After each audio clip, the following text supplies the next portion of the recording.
So are singular amino acid supplements, or for example, a supplement that has a mixture of lots of different amino acids, are they useful? Well, I use them actually all the time, and there are certain situations where they're particularly useful, and I'll explain why that is.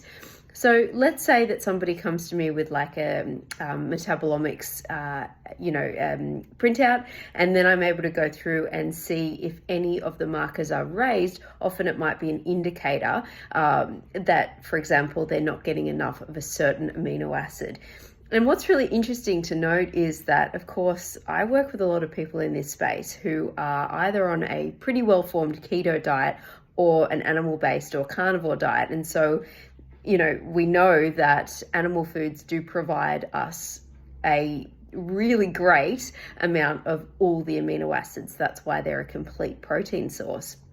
But there's a surprising number of people that come to me who are, for example, who either just have symptoms of amino acid deficiency, like for example, they might have anxiety, low ability to sleep, therefore low serotonin, low melatonin production.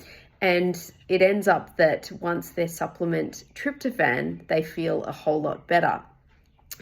In other situations, they might actually bring me an omics test, and I can look at that and see that they have, high levels of certain markers, and I can see that they would therefore be low in an amino acid, even though they are actually on an animal-based diet. So I just think that's really interesting to note. So this brings me to the reason why I will often say to somebody, I think you should use this particular amino acid in just an amino acid on its own form, rather than just increasing how much they're eating in their diet of a food that supplies that amino acid. The reason I would use singular amino acids is because by the time they're in supplemental form, they've already almost been digested, so they are just in a single amino acid form.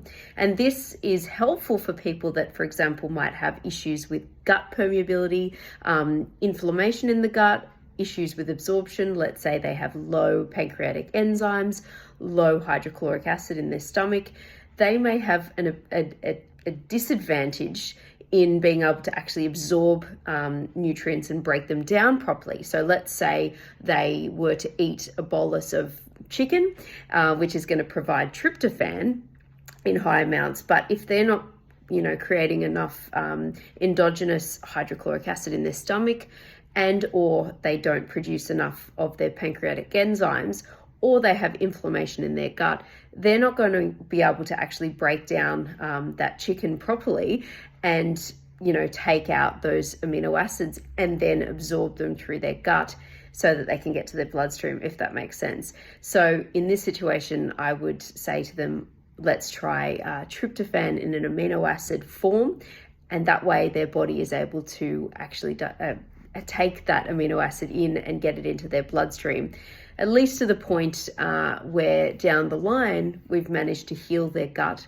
We've managed to heal whatever it is, the issue that's stopping them from being able to absorb that amino acid, and then they can go back to just taking tryptophan in via their diet. So in summary, I do actually suggest singular amino acid supplements, or an amino acid supplement that has, let's say, a really nice combination of all the amino acids in certain situations, and they would usually be when there is issues with digestion going on. A really nice example of a way you can supplement amino acids in a more easily digestible form is collagen. But I'll put up another example of, I can't think of the name of it right now, of supplements you can get where it's like a big combination of all the amino acids, but they're just in their singular form. Alternatively, you can pretty much at all health food stores find singular amino acids in powdered form, like for example, tyrosine or whatever you're looking for, glycine, glutamine. They can be in their own singular form, and they're really cheap too.